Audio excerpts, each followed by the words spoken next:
জামাত ইসলাম এরা ধর্ম নিয়ে রাজনীতি করে, এরা ধর্ম ব্যবসায়ী। সেইখানে আমি তাদের তাণ্ডব দেখেছি, সেইখানে আমি বিশ্বজিৎকে গলা কেটেছে আমি দেখেছি। আসসালামু আলাইকুম রহমতুল্লাহ। প্রিয় দর্শক, স্ক্রিনে একটা আপনারা ছবি দেখতে পাচ্ছেন। বিএনপি নেত্রী পাপিয়াকে স্বৈরাচারের দোসর বললেন জামাত নেতা। প্রিয় দর্শক, খুবই ইম্পর্টেন্ট একটি বিষয়। আসলে কি সত্যি কি বিএনপির এই নেত্রী পাপিয়াকে স্বৈরাচারের দোসর বলেছেন জামাত নেতা? আমরা একটু জানার চেষ্টা করব। নিউজটি করেছেন ঢাকা পোস্ট। নাকি এই ধরনের নিউজ করার মাধ্যমে জামাত বিএনপির মধ্যে একটা সংঘর্ষ অথবা একটা দ্বন্দ্ব লাগানোর প্রচেষ্টা চালানো হচ্ছে, এই বিষয়টা আমরা ক্লারিফাই করব। যারা ভিডিওটি ওপেন করেছেন আপনারা ভিডিওটি শেয়ার করবেন, চ্যানেল সাবস্ক্রাইব করবেন, ফলো করবেন।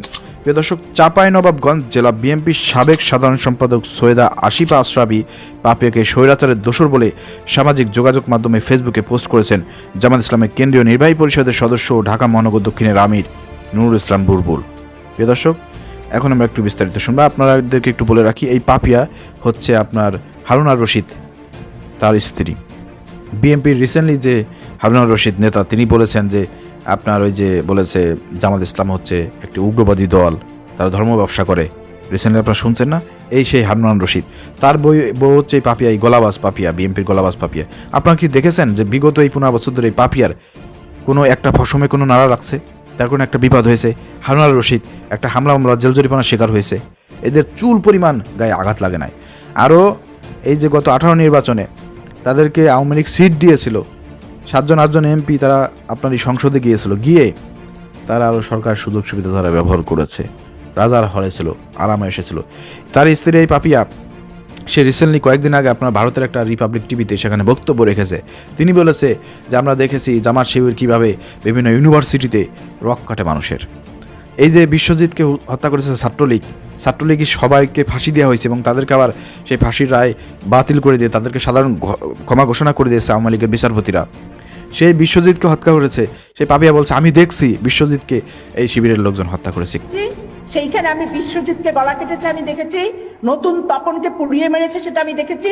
কত বড় মিথ্যাচার করেছে ভারতীয় মিডিয়ায় গিয়ে জামাত শিবির সম্পর্কে এই পাপিয়া, আপনারা সবাই অবগত আছেন প্রিয় দর্শক। সেই পাপিয়াকে আওয়ামী লীগের দোসর বলেছে জামাতের একজন নেতা, সেটা মিডিয়াতে এসেছে। তিনি হচ্ছেন ঢাকা মহানগর দক্ষিণের সভাপতি নুরুল ইসলাম বুলবুল ভাই। প্রিয় দর্শক, এখন আমি আপনাদেরকে একটু পুরো বিস্তারিত একটু পড়ে শোনাই, তাহলে আপনারা বুঝতে পারবেন। সোমবার 20 জানুয়ারি দুপুর 12:30টার দিকে তার নিজ সামাজিক যোগাযোগ মাধ্যম ফেসবুকে এই পোস্ট দেন। এতে তিনি বাংলাদেশের অন্যতম গণমাধ্যমের একটি সংবাদের স্ক্রিনশট পোস্ট করে ক্যাপশনে লেখেন, স্বৈরাচারের দোসরদের চেহারা একে একে বেরিয়ে আসছে। মূলত এই যে আপনার জামাত নেতা নুরুল ইসলাম বুলবুলের পোস্টের কমেন্টে অনেকে বিরূপ মন্তব্য করেছেন। তাদের মধ্যে মাসুদ হাসান নামে একজন মন্তব্য করেছেন, স্বৈরাচারের দোসরদের বিচারের আওতায় আনা হোক। ওকে, জয়নুল আবেদিন নামে একজন মন্তব্য করেছেন, এজন্যই পাপিয়া আপা আওয়ামী লীগের সময় কোনো কথা বলেনি। রাইট, দীর্ঘ আপনারা দেখেছেন যে 15 বছর ধরে পাপিয়াকে আমরা দেখি নাই কথা বলতে, গলাবাজি করতে দেখি নাই, সুবিধা পাইছে। গণমাধ্যমের অনুসন্ধান পাওয়া গেছে, প্রতিবেদনটি উল্লেখ করা হয়েছে অনুগত তোষামতকারী সাবেক মন্ত্রী, সংসদ সদস্য, আমলা, সাংবাদিক, শিল্পীদের 830 প্লট দেন হাসিনা। এই শিরোনামে গণমাধ্যমের সেই সংবাদ থেকে জানা যায়, আওয়ামী লীগ সরকারের আমলে রাজনীতিবিদ, আমলা, পুলিশ ও পেশাজীবীদের কথিত অসামান্য অবদানের নামে এই প্লটগুলো দেওয়া হয়। গত পতিত আওয়ামী লীগ সরকারের শাসনামলে সরকার দলীয় বিভিন্ন মন্ত্রী ও আমলাদের পাশাপাশি বিএনপি ও অন্যান্য দলের নেতারাও এই প্লট সুবিধা পান। এতে এই সংবাদে অন্য রাজনৈতিক দলের নেতাদের মধ্যে জাপা ও অন্যান্য দলের সাবেক সংসদ সদস্যদের সঙ্গে বিএনপির 2 নেতা ও নেত্রীর তথ্য উঠে এসেছে। তারা হলেন বিএনপির সাবেক সংসদ সদস্য সৈয়দা আসিফা আশরাফি ওরফে পাপিয়া এবং বিএনপির সাবেক সংসদ সদস্য আব্দুস সত্তার ভূঁইয়া। এই যে একটা সংবাদ মাধ্যমে এই ধরনের নিউজ হওয়ার পরেই কিন্তু এই নিউজ টিম নুরুল ইসলাম বুলবুল ভাই তিনি তার ফেসবুকে পোস্ট করে উপরে ক্যাপশনে লেখেন যে আওয়ামী লীগের দোসরদের আস্তে আস্তে খুঁজে বের করা হচ্ছে অথবা তাদের মুখোশ উন্মোচন হচ্ছে। তো এইরকম একটা ক্যাপশন দিয়েছে, যেখানে আপনার সংবাদের ভিতরে ছিল যে পাপিয়াও প্লট পেয়েছেন এবং জাপারও আরেকজন বিএনপি নেতাও পেয়েছেন, আব্দুস সত্তার ভূঁইয়া, যিনি আপনার ব্রাহ্মণবাড়িয়া থেকে নির্বাচিত হয়েছিলেন, সাবেক একজন বিএনপির একজন এমপি এবং রিসেন্টলি তিনি মারা গিয়েছিলেন, আওয়ামী লীগে যোগদানও করেছিলেন, আওয়ামী লীগের সময় নির্বাচনও করেছিলেন আওয়ামী লীগের পক্ষে। তো যাই হোক প্রিয় দর্শক, আপনারা বুঝতেই পারতেছেন আসলে মিডিয়া একটু এখানে ভুলভাবে ইনফরমেশনগুলো উঠিয়েছে এবং তারা মুখোমুখি দাঁড় করিয়েছে পাপিয়ার সঙ্গে, আপনার নুরুল ইসলাম বুলবুলকে মুখোমুখি দাঁড় করিয়ে দিয়েছে। তো বিষয়টি এভাবে না, আসলে বিষয়টা একটা নিউজের সূত্র ধরেই কিন্তু নুরুল ইসলাম বুলবুল ভাই তিনি এই পোস্টটি করেছেন যে আওয়ামী লীগের দোসরদের একে একে মুখোশ উন্মোচন হচ্ছে, একে একে তাদের মানে তারা বেরিয়ে আসতেছে। তো এই বিষয়টাই নিউজ করেছে মিডিয়া এইভাবে যে যাতে মানুষ দেখে পড়তে পারে যে নুরুল ইসলাম বুলবুল পাপিয়াকে বলেছেন যে আওয়ামী লীগের দোসর।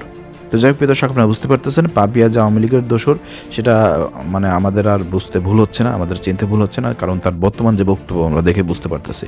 তো এই ধরনের লোকদেরকে যদি বিএনপি প্রশ্রয় দেয়, তাদেরকে যদি দলের কমিটিতে রাখে, তাদেরকে যদি এভাবে সুযোগ সুবিধা করে দেয়, তাহলে দেশের জনগণ আগামীতে বিএনপিকে প্রত্যাখ্যান করবে। আগামী নির্বাচনে এই যে আওয়ামী লীগের দোসর যারা আছে, বিএনপির মধ্যে খাপটি মারে বসে আছে, দিনে বিএনপি করে রাতে আওয়ামী লীগ করা, এই ধরনের লোকদেরকে অবশ্যই আগামীতে এই যে রুমিন ফারহানা, পাপিয়া, তার হাজব্যান্ড হারুন আর রশিদ সহ আরও যারা আছে, যারা আজকে বর্তমান জামাতের বিরুদ্ধে মিথ্যাচার করতেছে, প্রোপাগান্ডা করতেছে, অবশ্যই এদেরকে আগামীতে আপনারা যারা জনগণ আছেন দাঁত ভাঙা জবাব দেবেন ভোটের মাধ্যমে।